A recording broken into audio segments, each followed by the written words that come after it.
Hello students, welcome to our channel. ఈరోజు ఈ వీడియోలో మనం 7th class maths chapter 12 symmetry exercise 12.1 question number 7, 9 and 10 గురించి నేర్చుకుంటున్నాం.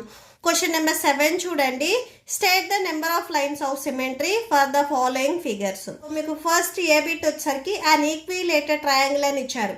సో ఈక్విలేటెడ్ ట్రయాంగిల్ కి ఎన్ని సిమెట్రిక్ లైన్స్ ఉంటాయి అని అడుగుతున్నారు. సో సొల్యూషన్ చూడండి.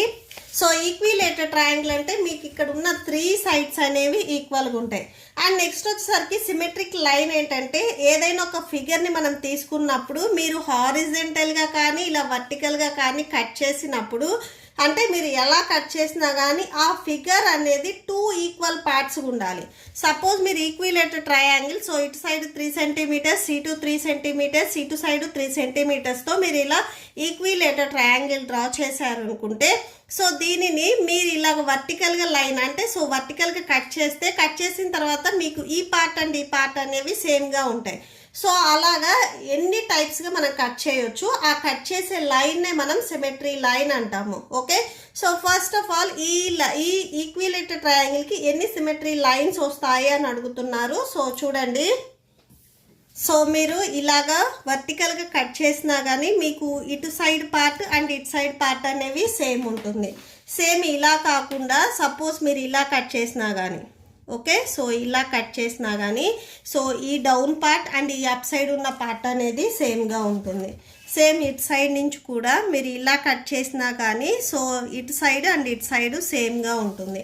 సో ఈ యాక్టివిటీ నేను బిఫోర్ క్వశ్చన్స్లో మీకు డయాగ్రామ్ తీసుకొని మరి కట్ చేసి చూపించాను. ఒకసారి మీరు ప్రీవియస్ వీడియో చూసినట్లయితే మీకు క్లియర్గా అర్థమవుతుంది.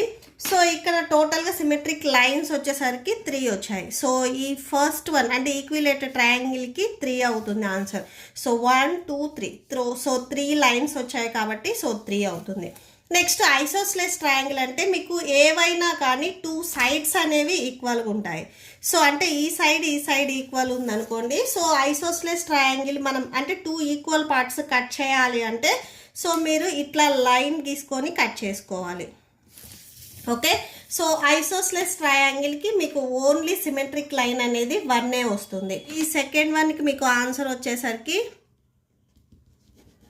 1 అవుతుంది. సో అంటే మీరు ఓన్లీ ఇలా కట్ చేస్తేనే మీకు ఈ 2 పార్ట్స్ అనేవి కోయిన్సైడ్ అవుతాయి, అంటే సేమ్గా ఉంటాయి. Next scalene triangle. So scalene triangle అంటే మీకు 3 సైడ్స్ అనేవి డిఫరెంట్గా ఉంటాయి. సో మీరు ఎలా కట్ చేసినా కానీ 2 పార్ట్స్ అనేవి మీకు కోయిన్సైడ్ అవ్వవు, అంటే సేమ్గా ఏముండవు. సో దీనికి లైన్ ఆఫ్ సిమెట్రీ అనేది ఏం లేదు. సో 0 అని రాసేసుకోండి. చూడండి స్క్వేర్. సో స్క్వేర్ మీరు ఎలా కట్ చేస్తే 2 ఈక్వల్ పార్ట్స్ వస్తాయని. సో మీరు సపోజ్ ఇలాగా వర్టికల్గా కట్ చేసినా కానీ సో ఈ పార్ట్ అనేది సేమ్గా ఉంటుంది. సేమ్ అలా కాకుండా మీరు ఇలా కట్ చేసినా కానీ అంటే ఇలా హారిజెంటల్ కట్ చేసినా కానీ ఈ అప్ సైడ్ ఉన్న పార్ట్ ఈ డౌన్ పార్ట్ అనేది సేమ్గా ఉంటుంది. అండ్ నెక్స్ట్ డయాగ్నల్గా సో ఇట్లా మీరు తీసుకొని ఈ డయాగ్నల్గా కట్ చేసినా కానీ ఈ పార్ట్ అండ్ ఈ డౌన్ పార్ట్ అనేది మీకు సేమ్గా ఉంటుంది. అండ్ నెక్స్ట్ ఇటు సైడ్ కూడా ఇంకొక డయాగ్నల్ లైన్ కాక కట్ చేసుకోవచ్చు. సో ఇలా వస్తుంది. ఓకే, అండ్ నెక్స్ట్ సో దీనికి నెంబర్ ఆఫ్ సిమెట్రిక్ లైన్స్ వచ్చేసరికి 4 వచ్చాయి. సో ఇక్కడ రాసుకోండి ఆన్సర్ 4. సో 1 2 3 4 లైన్స్ వచ్చాయి. నెక్స్ట్ రెక్టాంగిల్కి చూడండి. సో రెక్టాంగిల్కి మీకు 2 సిమెట్రిక్ లైన్స్ వస్తాయి, ఒకటి హారిజెంటల్ అండ్ ఇంకొకటి వర్టికల్గా. సో అంటే సపోజ్ మీరు ఇలా రెక్టాంగిల్ తీసుకున్నట్లయితే ఇలా కట్ చేసినా కానీ ఈ 2 పార్ట్స్ అనేవి సేమ్గా ఉంటాయి. మీరు సపోజ్ ఇలా వర్టికల్గా కాకుండా ఇలా హారిజెంటల్ కట్ చేసినా కానీ ఈ పార్ట్ అండ్ ఈ పార్ట్ అనేవి సేమ్గా ఉంటాయి.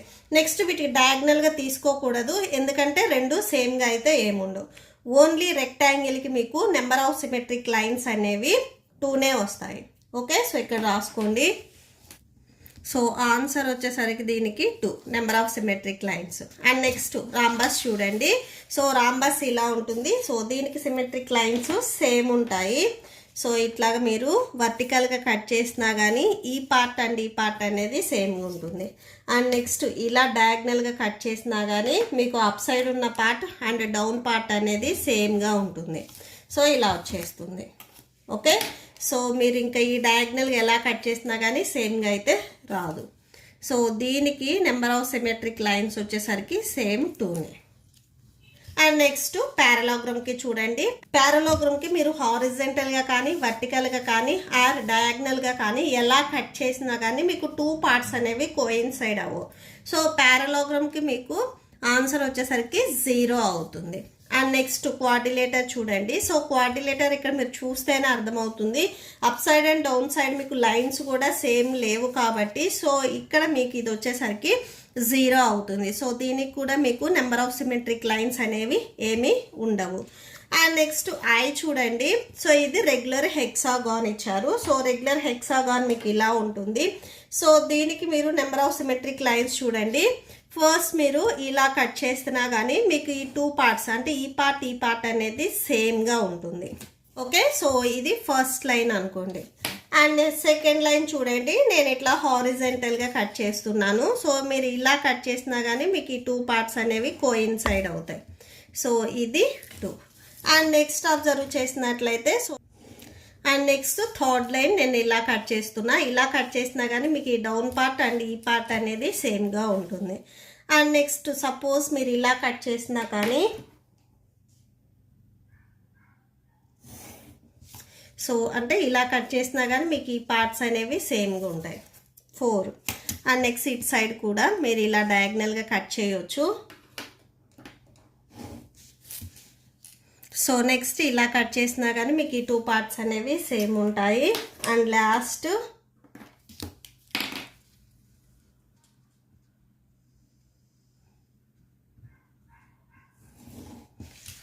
సో ఇలా కట్ చేసినా కానీ మీకు 2 పార్ట్స్ అనేవి సేమ్ ఉంటాయి. ఇక్కడ నెంబర్ ఆఫ్ సిమెట్రిక్ లైన్స్ వచ్చేసరికి 6 వచ్చాయి. సో ఆన్సర్ 6 అని రాసేసుకోండి. వచ్చేసరికి సర్కిల్. సో సర్కిల్కి మీరు ఇన్ఫైనైట్ అని రాసుకోవచ్చు. ఇన్ఫైనైట్ అంటే ఎన్ని లైన్స్ అయినా కానీ వస్తాయి. సో మీరు సర్కిల్ని ఎలా కట్ చేసినా కానీ సో 2 పార్ట్స్ అనేవి కోయిన్సైడ్ అవుతాయి. సో సర్కిల్కి ఇన్ఫైనైట్ అని మీరు డైరెక్ట్గా రాసేసుకోవచ్చు. సో ఇన్ని లైన్సే ఉంటాయి అనేం లేదు.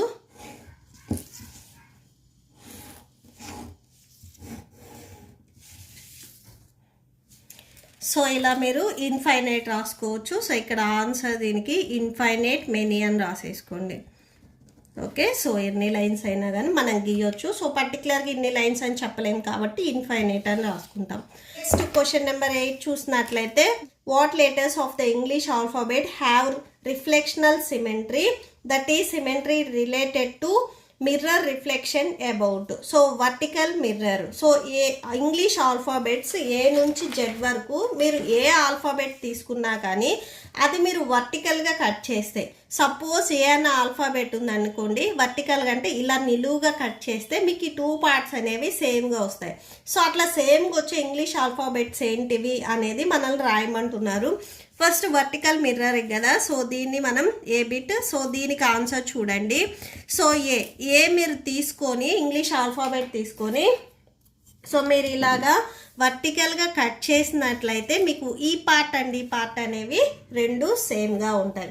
ఇక్కడ ఓన్లీ వర్టికల్గా అడిగారు కాబట్టి సో ఇలా నిలువుగానే కట్ చేయాలి. హారిజెంటల్ అంటే మనం అడ్డంగా కట్ చేస్తాము. సో నెక్స్ట్ హెచ్ ఆల్ఫాబెట్ మీరు చూసినా కానీ సో ఇలా తీసుకొని మీరు ఇలాగా వర్టికల్గా లైన్ని డ్రా చేసినట్లయితే ఈ పార్ట్ అనేది మీకు కోయిన్సైడ్ అవుతాయి. Next I and next M O T U V W X Y అనేది మీరు ఇలా రాసుకోండి వై. ఓకే, సో ఇక్కడ చూడండి ఇప్పుడు నేను వర్టికల్గా కట్ చేస్తున్నాను. ఇలా కట్ చేసినా కానీ మీకు ఈ 2 పార్ట్స్ అనేవి సేమ్ ఉంటాయి. నెక్స్ట్ ఎమ్ కూడా అంతే, ఇలా కట్ చేసినా ఈ 2 పార్ట్స్ సేమ్గా ఉంటాయి. ఓకి మీకు తెలిసిందే ఓఆర్ సర్కిల్ మీకు 2 సేమ్ షేప్లో ఉంటాయి కాబట్టి సో ఇది హారిజెంటల్గా అయినా వర్టికల్గా అయినా కానీ సో ఎలా కట్ చేసినా కానీ సేమ్గా వస్తుంది. అండ్ నెక్స్ట్ టీ కూడా అంతే. సో మీరు ఇలా కట్ చేసినట్లయితే ఈ 2 పార్ట్స్ అనేవి సేమ్గా ఉంటాయి. యూ కూడా అంతే. నెక్స్ట్ వి సో వర్టికల్గా అన్నారు కాబట్టి సో మీరు ఇలా కట్ చేసుకోవాలి. సో వై మీరు ఇలానే రాయాలి. సో ఇలా క్రాస్గా రాయొద్దు. సో ఇలా రాసుకొని మీరు ఇలా కట్ చేసినట్లయితే ఈ 2 పార్ట్స్ అనేవి మీకు సేమ్గా ఉంటాయి. అండ్ నెక్స్ట్ దీంట్లోనే బీబిట్లో మిమ్మల్ని ఏం అడిగారు, హారిజెంటల్ మిర్రర్ అని అడిగారు. సో బీబిట్ ఏ హారిజెంటల్ మిర్రర్. ఇంగ్లీష్ దీనికి ఆల్ఫాబెట్స్ వచ్చేసరికి B C D E H I O X. So horizontal అంటే మీరు ఇలా అడ్డంగా కట్ చేయాలి. సో చూడండి, డి ఇంగ్లీష్ ఆల్ఫాబెట్ని మీరు ఇలా కట్ చేస్తే ఈ అప్ సైడ్ ఉన్న పార్ట్, ఈ డౌన్ సైడ్ ఉన్న పార్ట్ రెండు సేమ్గా ఉంటాయి. నెక్స్ట్ సేమ్ సి కూడా అంతే. సో ఈ అప్ సైడ్ ఉన్నది డౌన్ సైడ్ది సేమ్గా ఉంటుంది. నెక్స్ట్ డి కూడా అంతే. సో ఇలా మీరు డీని సపోజ్ ఇలా వర్టికల్గా కట్ చేసినట్లయితే ఇటు సైడ్ ఇట్లా స్టాండింగ్ లైన్ వస్తుంది, ఇటు కర్వ్డ్ షేప్ వస్తుంది. ఓకే, సో దీనికి మీరు ఇలాగా హారిజెంటల్గానే కట్ చేయాలి. ఈ కూడా సేమ్ అంతే, ఇలా హారిజెంటల్ కట్ చేస్తే ఈ up side and down side సేమ్గా ఉంటాయి. సో హెచ్, నెక్స్ట్ ఐ కూడా అంతే. సో ఇలా కట్ చేసుకోవాలి.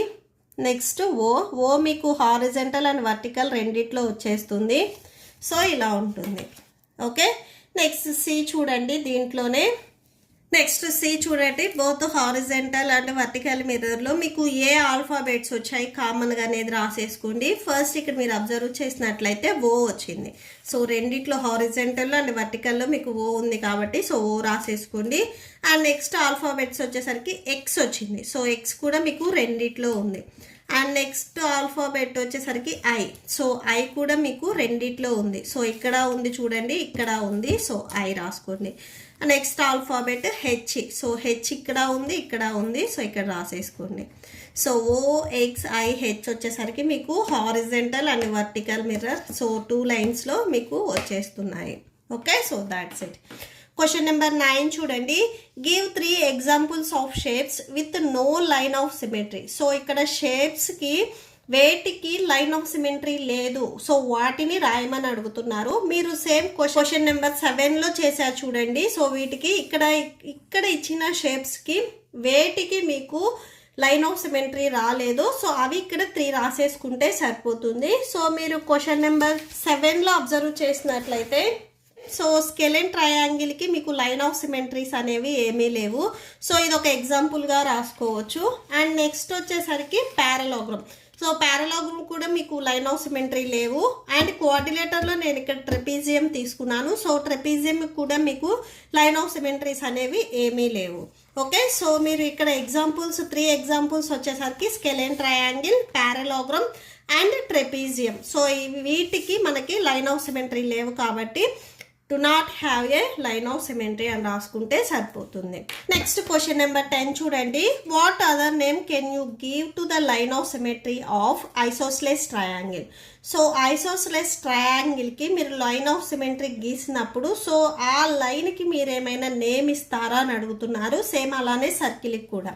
Okay, so first of all isosceles ట్రయాంగిల్కి మీకు లైన్ ఆఫ్ సిమెట్రీ అనేవి ఓన్లీ 1 వస్తుంది.